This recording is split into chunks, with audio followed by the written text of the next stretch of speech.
Hei, olen Pekka Rantanen Low Vision Inno Oy:stä. Esittelen tietokoneen helppokäyttöliittymän nimeltään Dolphin Guide. Dolphin Guide on erityisesti suunniteltu heikkonäköisille, myös sokeille ja tietenkin senioreille, ikääntyneemmille, niille, jotka eivät ole aikaisemmin käyttäneet tietokonetta tai tuntevat sen käytön vaikeaksi. Dolphin Guide pitää sisällään ruudunlukuohjelman sekä puhesynteesin, suurennuksen ja monia hyödyllisiä hyötyohjelmia.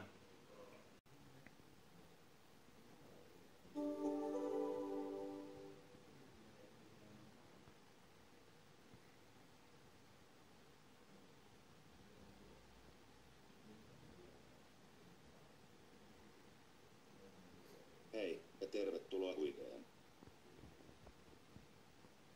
Päävalikko. Paina 1 tai lähettääksesi ja vastaanottaaksesi sähköpostia. Paina 2 kirjoittaaksesi kirjeen tai asiakirjan. Paina 3 muodostaaksesi yhteyden internetsivustoon.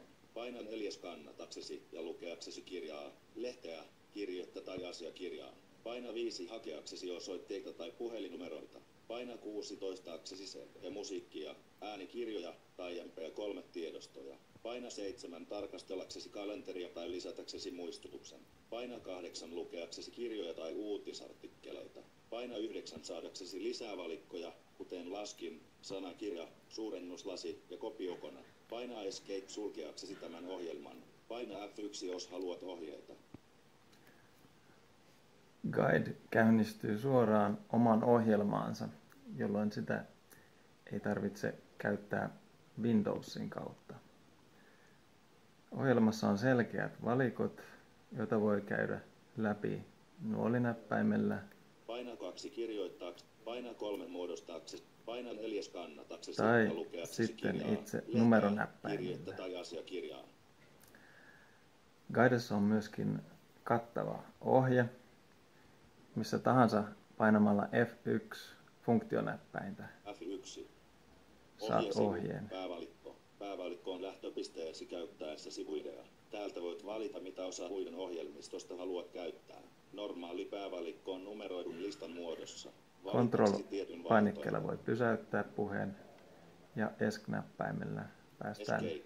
Ohjesivu suljettu. aina edelliseen valikkoon. Päävalikko. Paina 1 tai lähettääksesi ja vastaanottaaksesi sähköpostia. Paina 2.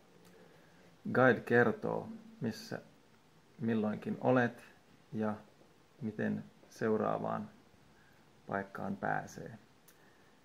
Paina 5 hakeaksesi paina 4. Paina 2 kirjoittaaksesi kirjeen tai asiakirjan. Menemme Enterille sisään. Kirje ja asiakirjavalikko. Paina 1 kirjoittaaksesi uuden kirjeen. Paina 2 kirjoittaaksesi uuden asiakirjan. Kirjoitetaan Paina asiakirja. 2. Ole hyvä ja kirjoita oma asiakirja. Paina Escape kun olet valmis. Paina F1 saadaksesi lisäohjeita tai toistaaksesi nämä asetukset. Ja kun kirjoitetaan joka kirjain, myöskin puhutaan. Iso kirjain H, E, I, heipil, välilyönti, Ä, I, Ä, Itä, O, U, L, U. Takaisin pääsee aina ESC-näppäimellä. Escape. Asiakirjatoiminnot. Valitse toiminto tälle asiakirjalle. Paina 1 tulostaaksesi sinun asiakirja tai muuttaaksesi tulostusasetuksia. Paina 2 muuttaaksesi. Paina 3 tallentaaksesi. Hylkää muutokset. Et ole tallentanut asiakirjaa viimeisten muutoksien jälkeen. Paina 1 jos varmasti haluat hylätä tekemättä muutokset. Ensimmäisen kohteen asiakirjamuutokset hylätty. Päävalikko. Paina 1 tai lähettää. Puhenopeutta voidaan lisätä tai vähentää. Tämä on uusi puhenopeuteni. Tämä on uusi puhenopeuteni. Tämä on uusi puhenopeuteni.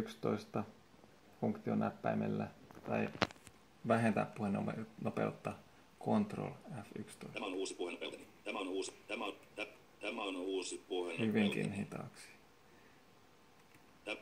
Tämä on uusi puhenopeuteni. Samoin voidaan myöskin suurentaa näyttöä ja tekstejä F12. Suurennustaso on nyt 17. F12. Suuren F12. Tai Ctrl F12. F12. F12. F12.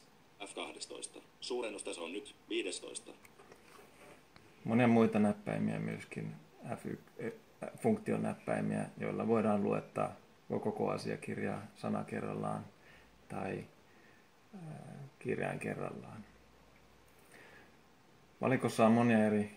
Paina 2, paina 3 muodosta, paina 4 skannataksesi ja lukeaksesi kirjaa, paina 5 hakeaksesi osoitteita tai puhelinnumeroita, paina 6 toistaaksesi ja musiikkia, paina 7 tarkastellaksesi paina 8 lukeaksesi kirjoja tai uutisartikkeleita, 8 esimerkiksi kirja ja uutiset valikko, paina 1 päästäksesi uutisartikkeleita. kirjahyllyllesi, paina 2 lukeaksesi internetin uutissyöt, 2 internet-uutissyöte valikko. Paina 1 lukeaksesi uutisia internet-uutissyötteistä. Paina 2 lisätäksesi Voi valita joko esivalittuja uutissyötteitä tai sitten syöttää omansa. Otetaan täältä vaikka. Paina 2 lisätäksesi uuden uutis. Paina 1. Luettelossasi olevien uutissyötteiden määrä on 18. Valittu BBC. Reuters. Yle Uutiset tuoreimmat. Otetaan tuoreimmat Yle Uutiset. Enter. Ladataan uusimpia uutisia. Ole hyvä ja odota. Luettelossa olevien uutisotsikoiden määrä on 20. Valittuna on rupla syöksyy jälleen. Rupla syöksyy jälleen. Enter. Ladataan. Ole hyvä ja odota.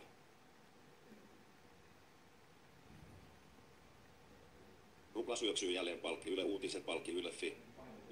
Paina Enter valitaksesi toiminto tälle sivulle. Paina Escape palataksesi pääotsikkoihin. Hae 16. joulukuuta 2014. Kello 11.13 rupla syöksyy jälleen. Ruplan arvo heikkeni aamupäivän aikana parissa tunnissa yhtä paljon kuin viime yönä tehty koronnosto sitä vahvisti. Ruplan arvo on Eli F8 voidaan luettaa F8. Lähtenyt jälleen rajuun laskuun huolimatta keskuspankin kohdasta asiat suuresta koronasta. alaspäin. Eilen maanantaina dollarista joutui maksamaan enimmillään noin 60. F4 voidaan mennä taaksepäin sana kerrallaan. Ruplaa 6,60 noin enimmillään. Tai F5 eteenpäin. Enimmillään noin 66.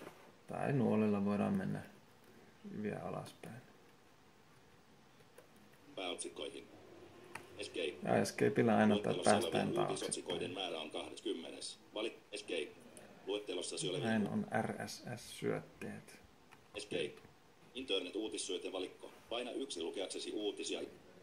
Tässä esimerkit muista. Ja pois pääsee aina Kirjat ja Escapeillä. uutiset valikko. Paina 1 Escape. Päävalikko. Paina 1 tai lähettääksesi. Escape.